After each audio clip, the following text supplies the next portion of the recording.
En Belgique occupée, les actes de désobéissance civile se multiplient. Comme cette nuit où des patriotes escaladent le monument du cinquantenaire à Bruxelles pour décorer la statue Liège d'une Légion d'honneur. Ou lors des fêtes nationales du 21 juillet, lorsque les habitants se rassemblent au pied des monuments de la Révolution de 1830 à Bruxelles.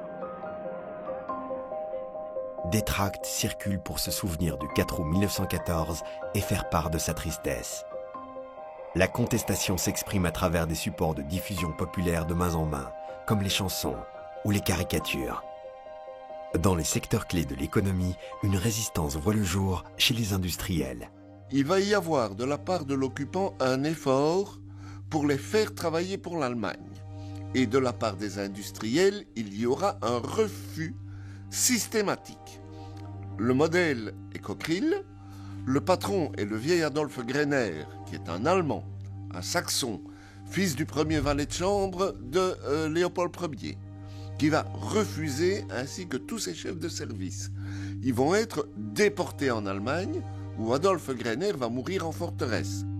Une résistance morale se manifeste également, comme celle du cardinal Mercier. Sa lettre pastorale qui va faire grand bruit en Belgique et qui dit notamment aux Belges, à travers toutes les paroisses, à travers la voix de leur curé qui prêche en chair, que l'autorité allemande n'est pas une autorité légitime. Les autorités administratives montrent l'exemple, comme le bourgmestre de Bruxelles, Adolf Max, refusant d'appliquer les mesures allemandes. Il sera déporté en Allemagne durant toute la guerre. En août 14, les journaux ne paraissent plus. Sous l'occupation, la censure est instaurée et seuls des journaux fondés par l'occupant sont disponibles. Des journaux clandestins, souvent éphémères, seront alors produits et distribués en Belgique occupée. Le plus célèbre d'entre eux est la Libre Belgique, qui réussira avec succès à paraître durant toute la guerre.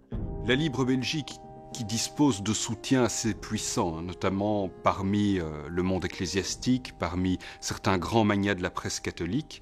La Libre Belgique, eh bien, elle va tirer en 1915 jusqu'à 20 000 exemplaires, ce qui est absolument considérable dans le climat et surtout dans la situation matérielle de l'occupation.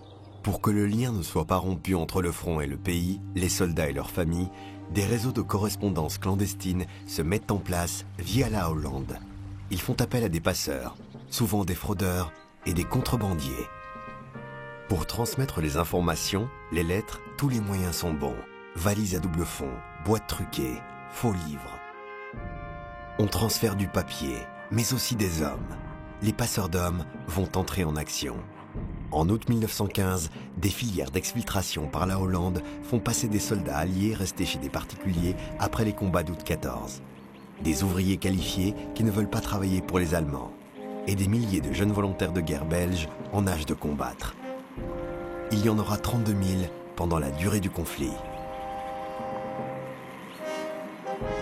L'un des plus célèbres réseaux de passeurs d'hommes est celui d'Edith Cavell, infirmière anglaise vivant à Bruxelles. Avec l'architecte Philippe Bock, elle exfiltrait des soldats alliés blessés par centaines. Mais l'occupant réagit face au développement de cette résistance civile. En avril 1915, l'électrification de la frontière belge avec la Hollande commence, symbole de l'isolement complet d'une population qu'il faut dominer.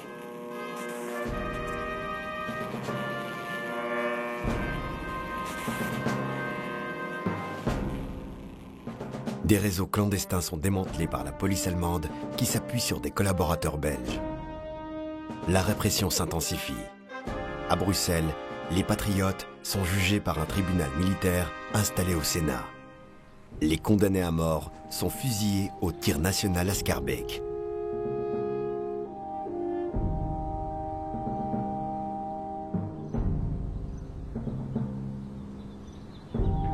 À Liège, ils sont incarcérés à la prison Saint-Léonard et exécutés au fort de la Chartreuse.